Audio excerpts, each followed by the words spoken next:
that quote itself changed my whole perspective on obedience and the way that I carried out the rest of my mission. And honestly, the way that I carry out even the rest of my life. Right.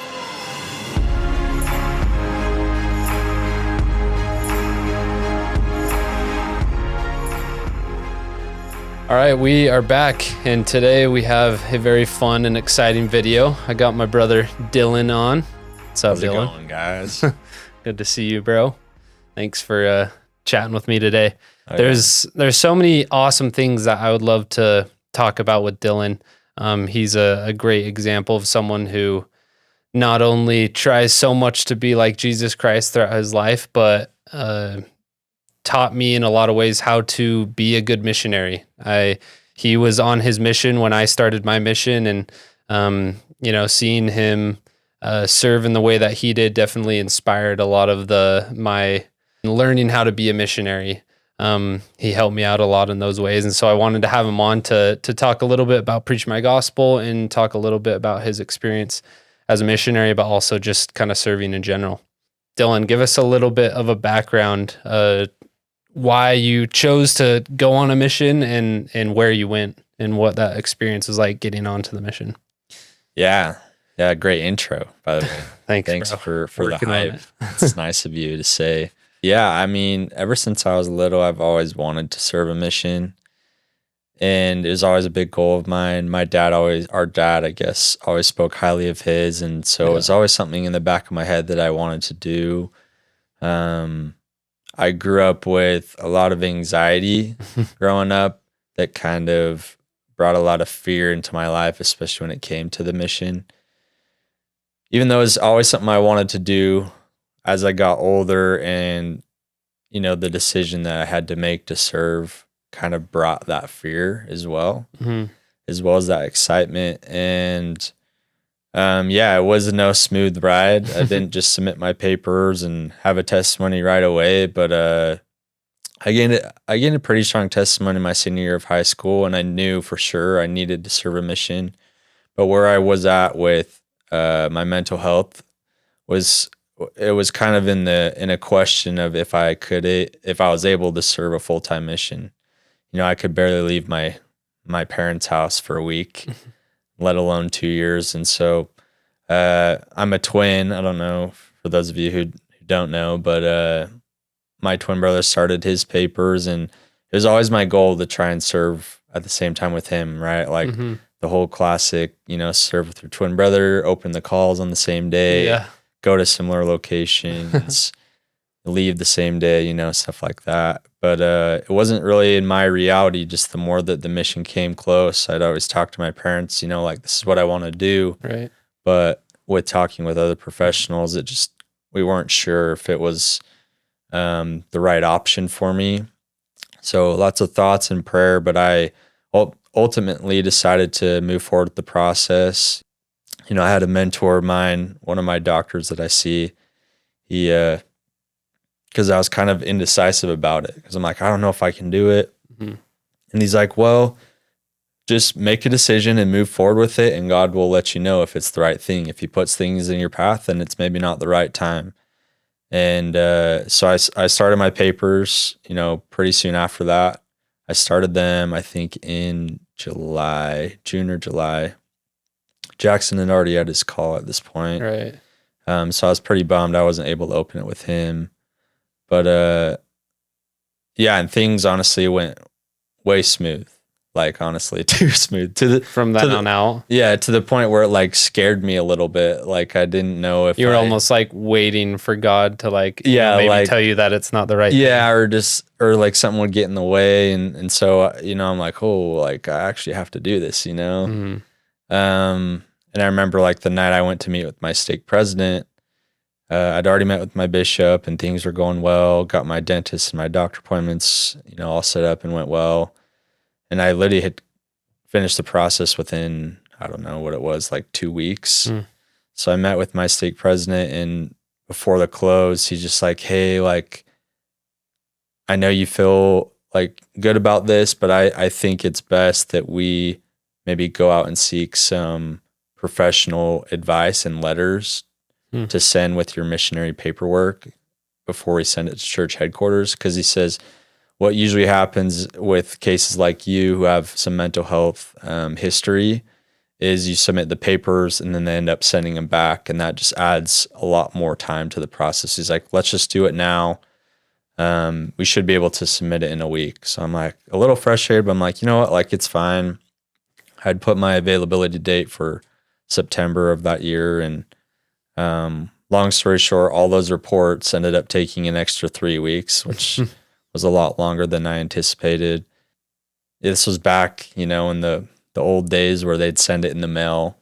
And back then in Utah, most of my friends or people I'd heard would get their mission call in 10 days. Yeah. And so 10 days came and went, 14, 16, weeks on end went by to the point where I stopped checking the mailbox. I remember, this was about like 9 or 10 weeks in from when I submitted them. I was kind of like, well, I don't know if it's God's will at this point. Yeah. I remember our dad called me and he's like, hey, just check. He basically had to force me to go check the mailbox, because I just was like, had kind of given up. Not given up, but I just was like so confused, because my bishop was telling me, he's like, yeah, it still says in process. I don't know what's going on. And so it's December by this point, right? Remember, I started in July, which is kind of crazy. Ended up opening it. Well, when I went out that day, Dad called me that I ended up going out, and it was there, of course. Yeah. Got my mission call to Phoenix, Arizona, and it was honestly the best experience for my life to this point. If someone who's watching has a call to Arizona or Phoenix or somewhere in that area of the U.S., what advice do you have for them as far as preparing just for the realities? Arizona. Yeah. Man. I mean, I would say, I have lots of advice for missionaries in general. Right. Like, you're first called to serve and then called to an area, which is important to remember. But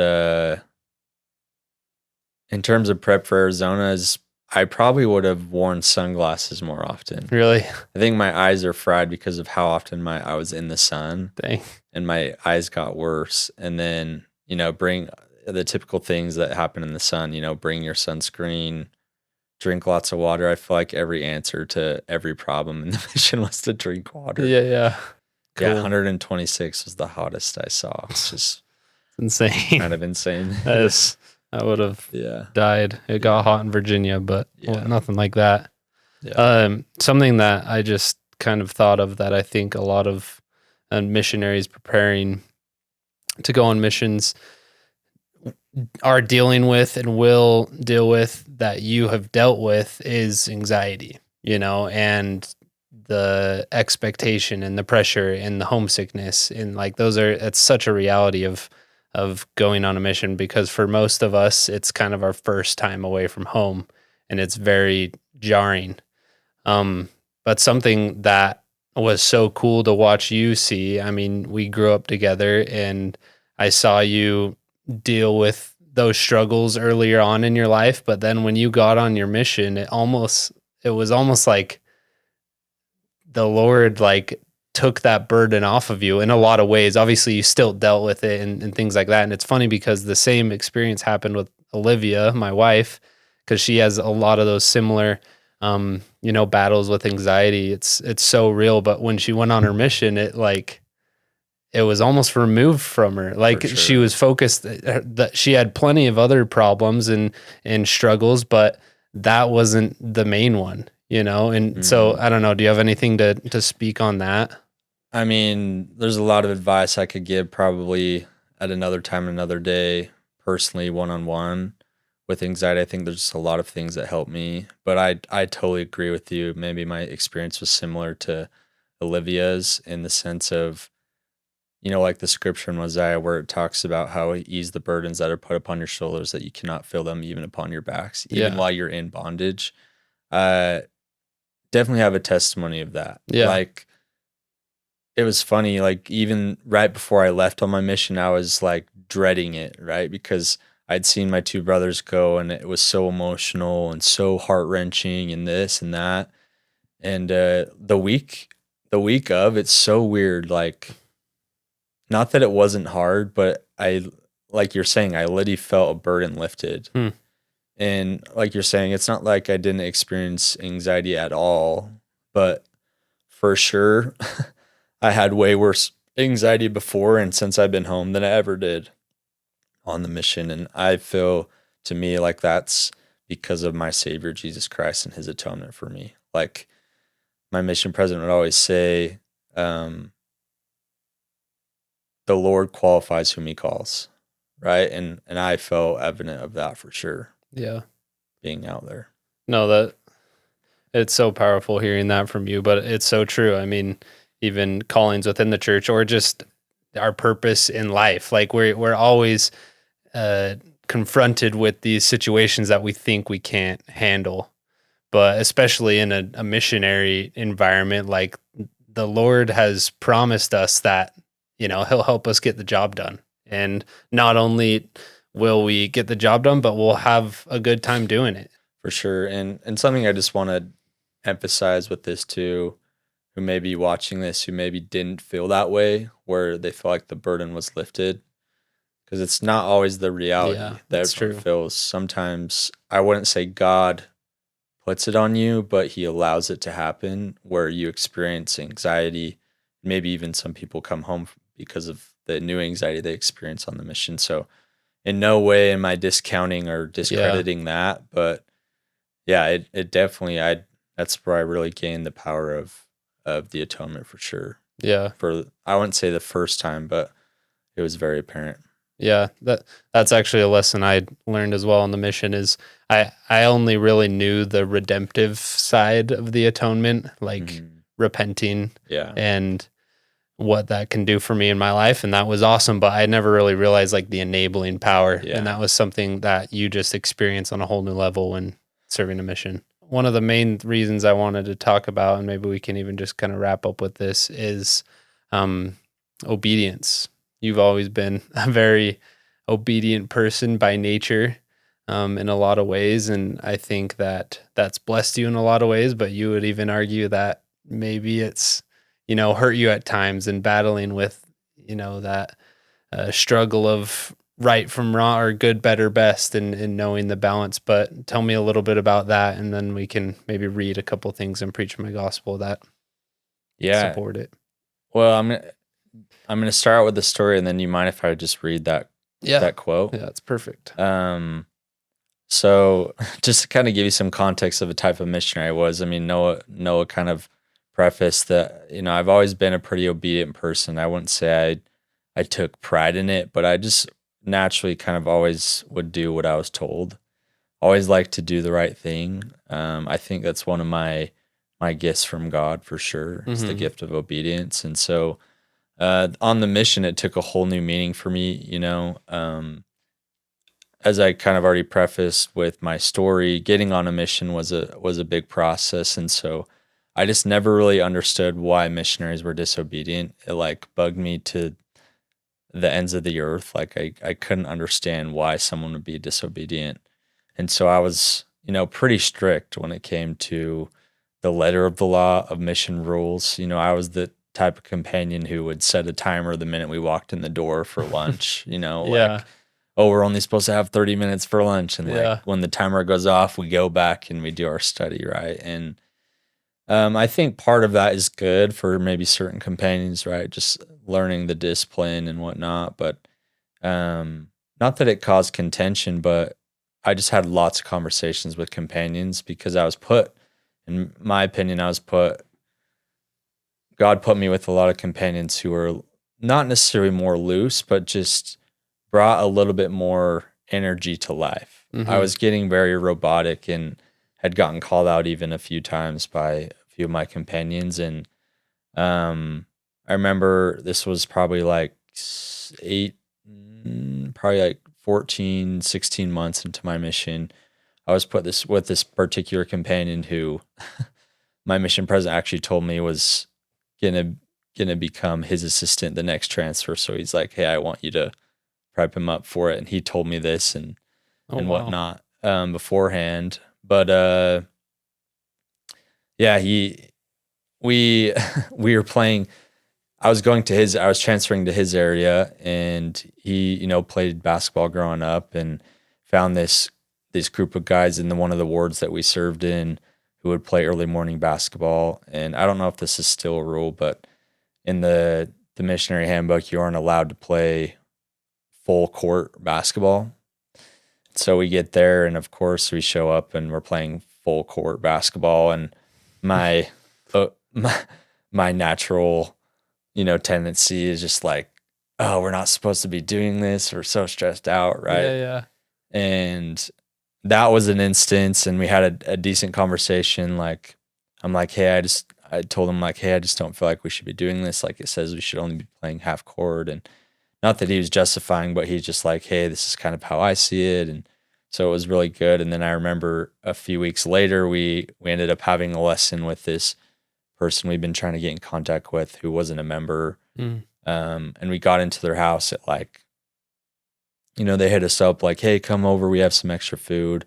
They hit us up right around 9, and we're supposed to be home by 9:30 unless you have a lesson, right? Yeah. So I'm like, oh, it's fine. Like, we'll be there, and it's be home by 10, right?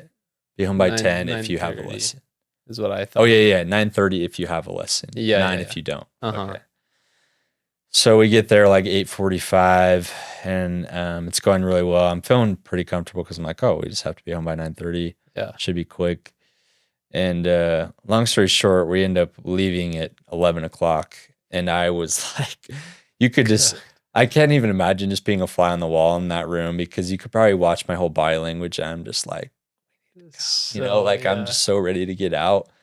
And of course, my companion just like so into it, like, has no concept of time. And I'm just like so worried, and I can't even focus on what we're doing because I'm so hyper focused on like, okay, we have to let our mission president know. We have to, and I guess that kind of leads me to when we had a companionship study, and we continued this conversation throughout the transfer of like, what's the letter of the law? What's the spirit of the law? And what does that look like? And so we started having these conversations. I started asking people about it. I asked our dad, I asked my mission president about it in my letter each week. And anyways, my companion brought up this quote from Preach My Gospel, and Noah's become familiar with it because I shared it with him.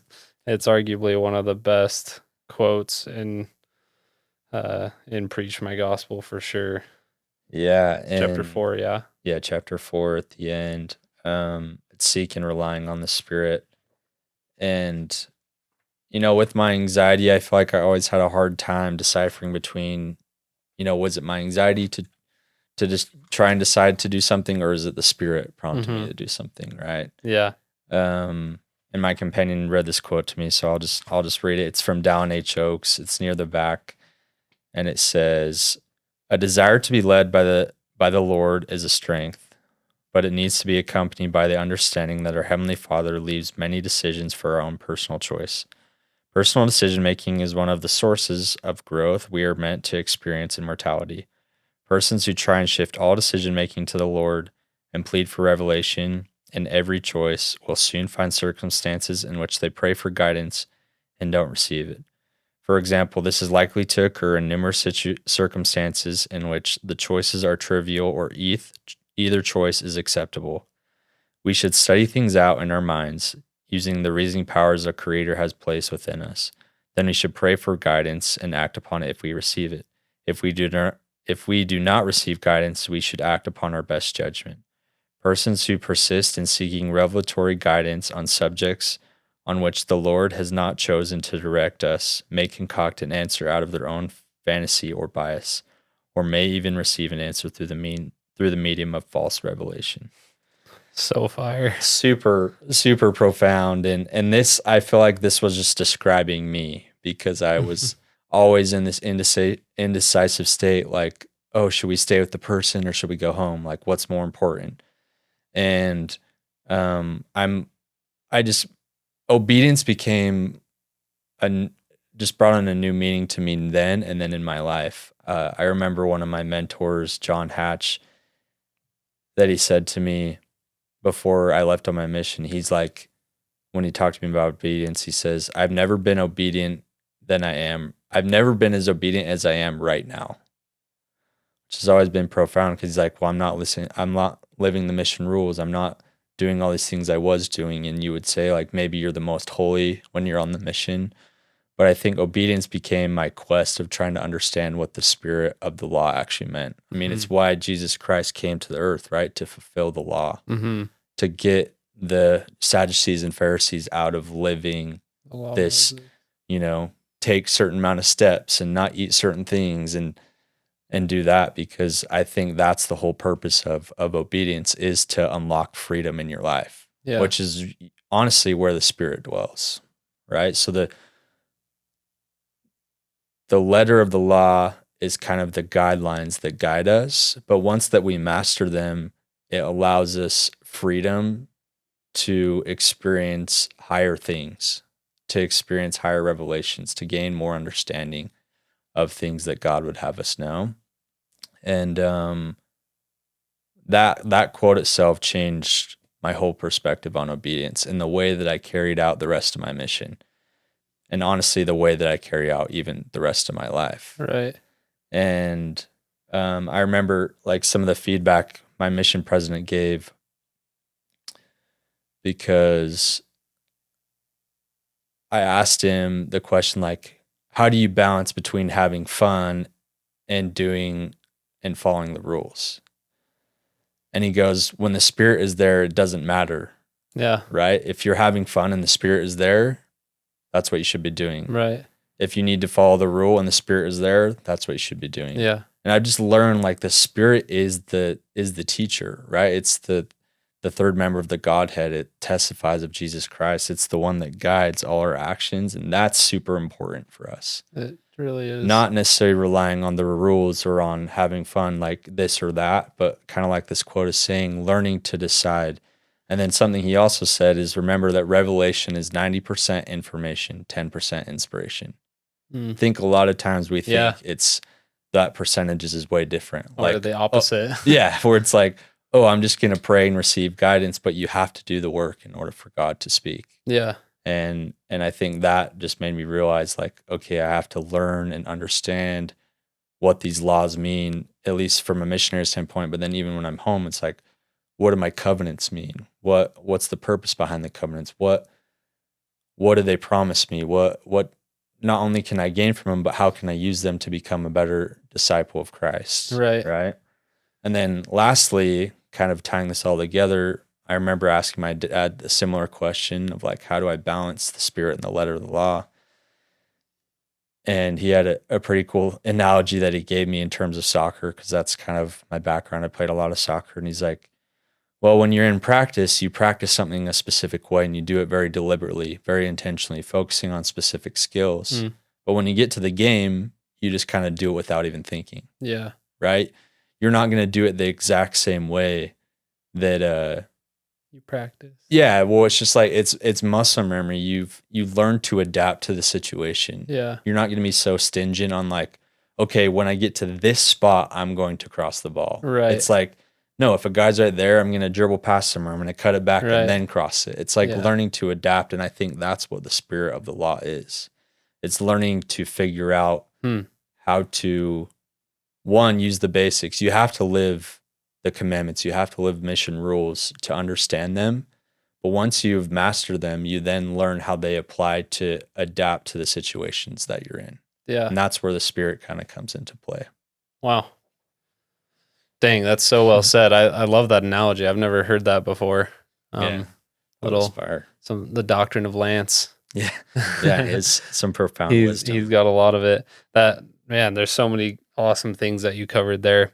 This quote from President Oaks, it means so much to me now because of you, and you shared it with me on my mission, and it completely altered my outlook on obedience as well.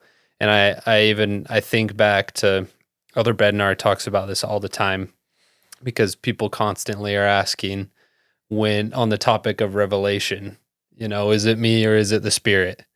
And he's always talking about, like, why does it matter? He always says, just be a good boy, just be a good girl. right? And I think there's so much value in that. Like, just be a good person and live your life and do what you think is best. And if, like you said, if you're keeping the commandments, if you're looking for opportunities to serve others, to look outwards, the Spirit will be with you. And there's no need to doubt your decisions and the direction that you're heading. If you know, the Lord trusts us, I think, more than we think. Learning how the Spirit talks to you is probably the most important skill you can develop in mortality. For sure. And it's different for everyone. It's funny that we had decided to talk about this today because, like I told you, I've been reading The Infinite Atonement by Tad Arcalister, and I've been reading specifically on obedience and freedom.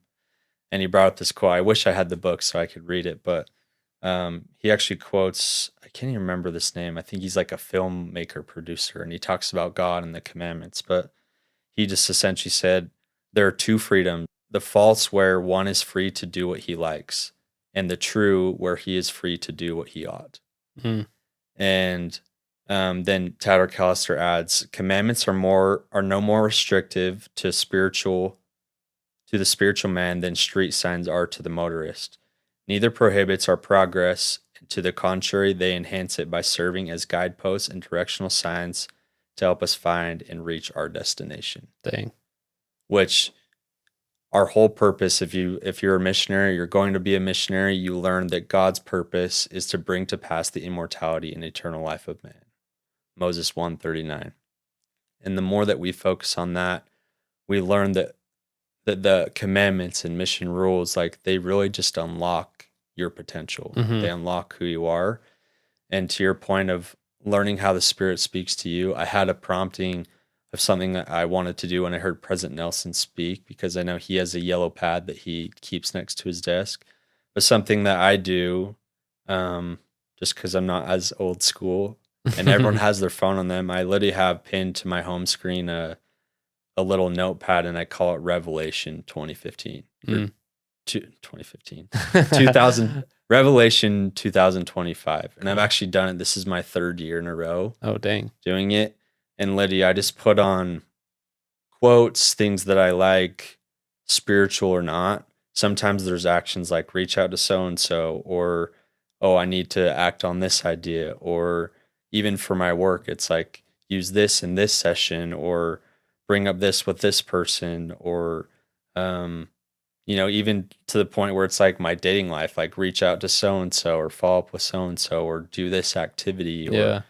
And I feel like, to our point, to me, it's my effort of showing God that I'm trying to hear him. Yeah. And I will be honest, I haven't done, or near do I do everything on here that I say I want to do, but right. I feel like if I write it down, I'm more willing to act upon the prompting. Yeah. And if it's maybe not from God, I mean, it's a desire that I feel like is just going to help me be a better person anyway. Right. So I don't think God's going to discount that. For sure. Well, and all good comes from God.